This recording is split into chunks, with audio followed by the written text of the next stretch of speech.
बिस्मिल्लाहिर्रहमानिर्रहीम। अस्सलाम वालेकुम। कैसे हैं आप सब? मैं हूं सोनिया और आप देख रहे हैं कुकिंग विद सोनी। अल्लाह बरकत दे आपके खानों, आपके रिस्क, आपके ज़ायकों में और अल्लाह आपको हमेशा अपनी हिफ्ज़-ओ-मान में रखे। मेरे प्यारे दोस्तों, आज मैं आप लोगों के साथ बहुत टेस्टी और बहुत डिलीशियस रेसिपी शेयर करने जा रही हूँ। चिकन मटर सालन है, ये बहुत टेस्टी है और इस वीडियो में मैं आपको बताऊंगी कि किस टाइम पे मटर ऐड करने चाहिए ताकि मटर जो है वो अच्छी तरह से गल जाए, और चिकन भी किस टाइम ऐड करें तो चिकन भी बहुत अच्छे तरीके से गल जाए। और इसके लिए आपको मेरी फुल वीडियो वॉच करनी पड़ेगी। और उससे पहले अगर आप इस चैनल पे हैं न्यू जनाब, तो चैनल को कर दें सब्सक्राइब, और वीडियो अच्छी लगे हो तो एंड तक अच्छी लगे तो लाइक और एक प्यारा सा कमेंट कर दीजिएगा, और बेल आइकन को कर दीजिएगा क्लिक, ताकि मेरी हर न्यू वीडियो आप तक आसानी से पहुंच जाए। तो चले अब हम अपनी रेसिपी स्टार्ट करते हैं। तो सबसे पहले बिस्मिल्लाहिर्रहमानिर्रहीम एक प्यारी सी हांडी लेनी है और उसमें 2 टेबलस्पून घी ऐड करना है। घी जब अच्छी तरह से गर्म हो जाए तो इसमें ऐड करने हैं 2 अदद मीडियम साइज़ के चॉप्ड हुए प्याज ऐड करने हैं, और प्याज को तकरीबन 5 मिनट तक अच्छी तरह कुक करना है।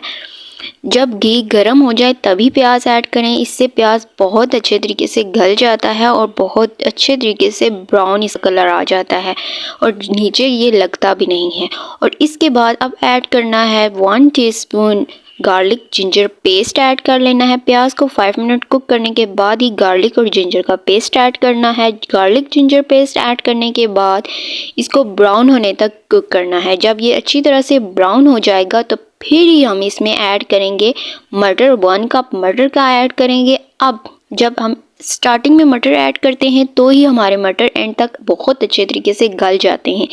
अब मैंने यहाँ पे मटर ऐड कर दिए हैं और इनको तकरीबन 5 मिनट तक इसमें अच्छी तरह से भून लेना है।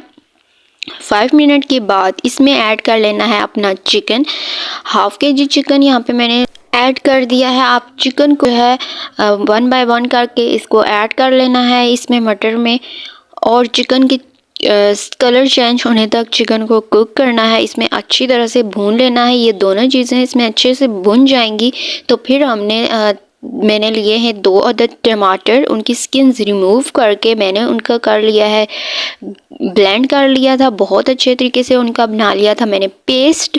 और फिर इसके बाद जब इसकी स्किन अच्छी तरह से कलर चेंज हो जाएगा चिकन का भी और मटर भी हमारे तकरीबन भुन जाएंगे इसमें बहुत अच्छे तरीके से, जब फील होगा कि गल चुके हैं ये, तो फिर ही इसमें मैंने ऐड किया है टमाटर का पेस्ट ऐड कर दिया है मैंने यहाँ पे। टमाटर का पेस्ट ऐड करने के बाद इसमें कुछ मसाले ऐड करने हैं, जिसमें से 1.5 टीस्पून नमक है, 1/2 टीस्पून पिसी हुई लाल मिर्च है, 2 टेबलस्पून मैंने ऐड किया है यहाँ पे पिसा हुआ धनिया, और 1.5 टीस्पून ऐड किया है मैंने यहाँ पे मेथी, 1 टीस्पून मैंने हल्दी ऐड किया है और 1/2 टीस्पून मैंने यहाँ पे तंदूरी मसाला ऐड किया है। और इन सब को बहुत अच्छे तरीके से इसमें ऐड करके भून लेना है। स्पाइसेस जो है आप लोग अपने टेस्ट के हिसाब से भी ऐड कर सकते हैं। मैंने जो मेरे टेस्ट के हिसाब से थी मैंने यहाँ पे उतनी ही ऐड की हैं। इन सब को ऐड करने के बाद इसमें बहुत अच्छे तरीके से भून लेना है। अब टमाटर का पेस्ट भी ऐड किया था तो थोड़ा सा इसमें पानी इसने छोड़ा हुआ है, तो वो भी हमने अच्छे तरीके से इसको फ्लेम थोड़ी सी हाई करके अच्छे तरीके से इसको भून लेना है। इसको तकरीबन 5 to 10 मिनट्स तक अच्छी तरह से भून लेना है। जब ऑयल सेपरेट हो जाएगा उस वक्त तक हमने इसको बहुत अच्छे तरीके से भूनना है। और मैंने यहाँ पे 3 अदद हरी मिर्चें भी ऐड कर दी थी, उनको कट करके नहीं ऐड किया बल्कि उसी तरह प्लान ऐड कर दी हैं। और अब इसको अच्छे तरीके से भून लेना है। यहाँ पे भुनाई के बाद इसमें ऐड कर लेना है, जब इसमें ऑयल सेपरेट हो जाएगा तो इसमें ऐड करना है धनिया, अपना सब्ज़ धनिया ऐड कर लेना है, जो कि इसकी बहुत अच्छी लुक दे रहा है and it's looks so delicious. Trust me, आप लोग ये घर में ज़रूर ट्राई कीजिएगा। और माशाल्लाह ये है इसकी फ़ाइनल लुक। मेरे अल्लाह की शान, उसकी नेमतें, उसकी बरकतें, उसकी फजीलतें जो उसने हमारे खानों, जायकों और हमारे हाथों में रखी हैं। कमेंट सेक्शन में ज़रूर बताइएगा आपको मेरी आज की रेसिपी कैसी लगी, और फिर मिलेंगे एक न्यू रेसिपी न्यू वीडियो के साथ। तब तक अपना और अपने घर वालों का बहुत ख्याल रखिएगा। Stay tune. अल्लाह हाफिज़। Take care.